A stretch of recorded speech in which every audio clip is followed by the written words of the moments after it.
सांगोल्याचं राजकारण हे वेगळ्याच वळणावर येऊन ठेपलंय. भाजप विरुद्ध शिवसेना आणि त्यामध्ये शहाजी बापू हे सध्या सांगोल्याच्या राजकारणाच्या केंद्रस्थानी आहेत आणि यामध्येच त्यांच्या कार्यालयावर काल छापेमारी टाकण्यात आली. बापू काल आपल्या कार्यालयात छापेमारी झाली. नक्की का छापेमारी झाली, कोणी टाकली, असं काय राजकीय अंदाज आहे? मुळात तुमचं पहिलं वाक्य बदला की ही निवडणूक भाजप विरोधी शिवसेनाशी नाही. भाजपचा फक्त नगराध्यक्षाचाच कमळ आहे, बाकी खाली सगळं अपक्ष आहे. ही एक अभद्र युती पालकमंत्री जयकुमार गोरे यांनी घडवून आणली. ह्याला काय ताळ नाही मेळ नाही.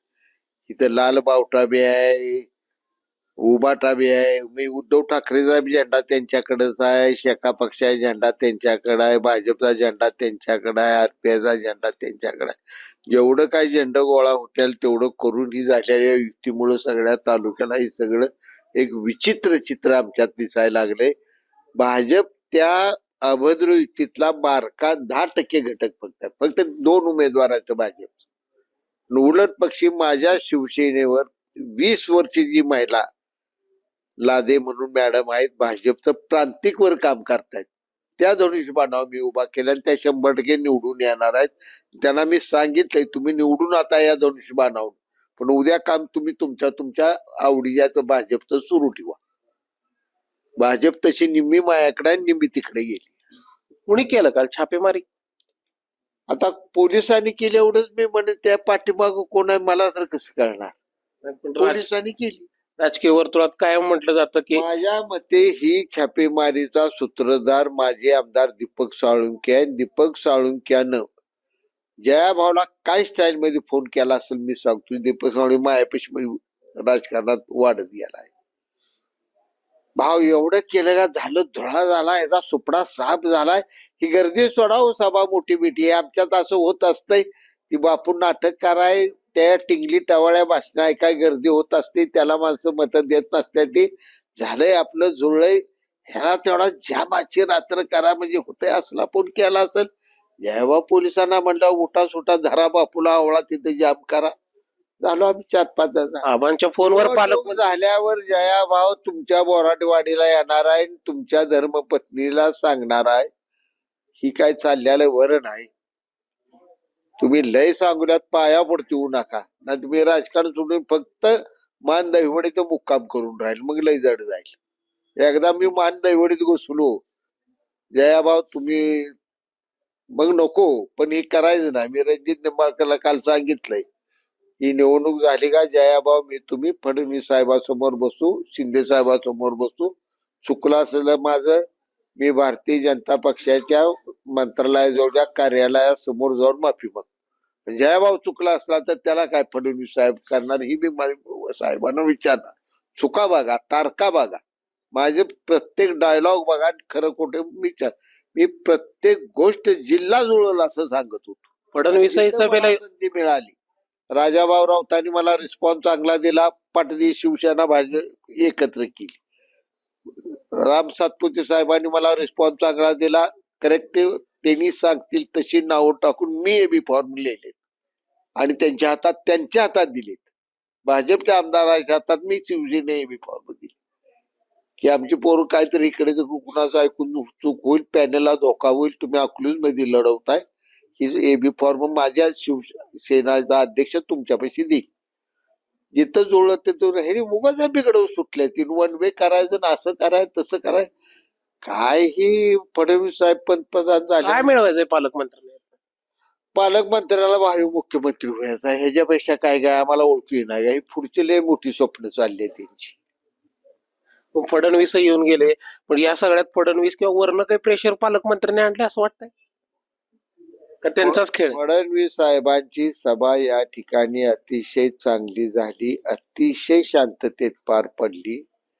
मुळात या दीपक साळुंखेनं पोलिसांना 2 दिवस सांगितलं फडणवीस साहेब येणार आहेत, बापूजी माणसं काळे झेंडे दाखवणार आहे, ती दंगा घालणार आहे ती, आणि त्यांची नाव यादी दिली. यादी कुणाची तर उमेदवारांची दिली. दिवसभर काल उमेदवार फडणवीस साहेब याच्या आधी सकाळपासून पोलीस ठाण्यातच बसू का तर तुम्ही दंगा घालणार. मी गेलो समजावून सांगितलं ते आमचे मुख्यमंत्री आहेत, तुम्ही आमचीच माझं इथे ठेवता येईल. जाऊ द्या त्यांना बी ऐकवाल ते 4 गोष्टी फडणवीस साहेबांच्या ऐकूच आहे, सोडा म्हणलं मोकळं. माझी माणसं काय सभेला जाणार नाही, ती ऐकाय जाणार आहे तिला म्हटलं. आणि मी काय एक जर झेंडा कोणी काळा दाखवला इथं फडणवीस साहेबांना तर त्याचा धुरळाच काढीन, असं नाही म्हटलं. ते आज महायुती सरकार आहे, ते मुख्यमंत्री आहेत, असा मी शिवसेना त्यातला एक जबाबदार घटक पक्ष आहे. आम्ही जबाबदारी वागणारी माणसं आहे. किती राजकारण केलं, किती प्रेशर आणलं तरी बापू थांबणार नाही, झोकणार नाही. हे मला मगापासून सगळ्या 50 फोन असं आल्या ते म्हणून पोरांचं. पोरं फोन काय, बापू काय रे तुझं, झुकेगा नाही साला म्हणते ती, हसते ती. म्हणून मीच डायलॉग होता, मग तू झुकेगा नाही साला. राऊताच काय, राऊत काय म्हणलाय सांग मग तू. संजय राऊत आज बोलले, संजय राऊत म्हणतायत की एकनाथ शिंदेचा कोथळा अमित शहा काढणार. हे 1.5 महिन्यानं आला या गोळ्या खाऊन खाऊन आज बरं झालं मैदानात आलाय.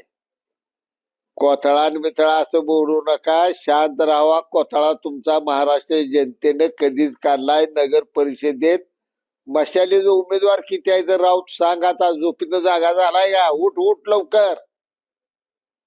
उमेदवार किती आहे तर मशालीचे एवढे आई आधी जाहीर करेन, मग आमचं बोल. 35 तुमचं ना आमदार स्वतःच काय राहिलं नाही. आणि कवा एकदा शिंदे साहेबांचं फडणवीस अजितदादा भांडण लागतंय आणि पुन्हा तूप रोटी खायला मिळती, हीच वाट बघत बसलाय. काय आता होत नाही, मतमोजणी होणार आहे. उगाच चिडाचिडीन काय ते नेते इकडे तिकडे थोडं बोलतायत. आम्हाला वाटते लय मोठी माणसं थोडं वेडवाकडं बोलायला लागले ती. पण ही सरकार महायुतीचं 4च वर्ष नाही, अजूनही कमीत कमी 20 वर्ष महाराष्ट्रात राहणार. याच विचाराचं सरकार राहणार.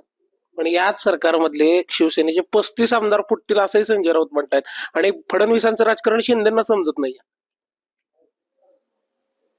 शिंदे साहेब कोण आहेत हे महाराष्ट्रानं जगानं बघितले, जगानं. तुमच्या जवळनं 40 आमदार भर दुपारी निघून सुरतला गेल्यानं तुम्हाला कळणार. तुम्ही तिथं होतं, संजय राऊत, उद्धव साहेब बी होतं, आदित्य साहेब बी होतं. भर दुपारी माणसं निघून गेले, तुला कळली नाही ती. तुला आमचं 35 आमदार चालल्याला बरं सोपान पडायला लागले. असलंच बोलून महाराष्ट्राच्या जनतेला भ्यापान टाकायचं. शिंदे साहेबांच्या नेतृत्वाला डॅमेज करायची ही एक पद्धत आहे. मी एवढं खात्रीनं सांगतो की यातला एकही आमदार इकडे तिकडे जाणार तर शिंदे साहेबापासून नाहीच. पण शिंदे साहेब हे मोदी साहेब आणि अमित शहा यांच्या नेतृत्वावर या देशाच्या विकासासाठी विश्वास ठेवून असल्यामुळं ही युती ही कायम मजबूत आणि अभेद्य राहणार. संजय राऊताचा कावळा वरडायला लागलाय. पिंडाचा भात त्याला खायचा आहे, पण भात मिळत नाही. शांत राहावा, पुन्हा 1.5 महिन्यासाठी झोपी जावा. तर हे होते शहाजी बापू पाटील. व्हिडिओ जर्नलिस्ट राजू मिश्रा, संकेत कुलकर्णी, NDTV मराठी, सांगोला.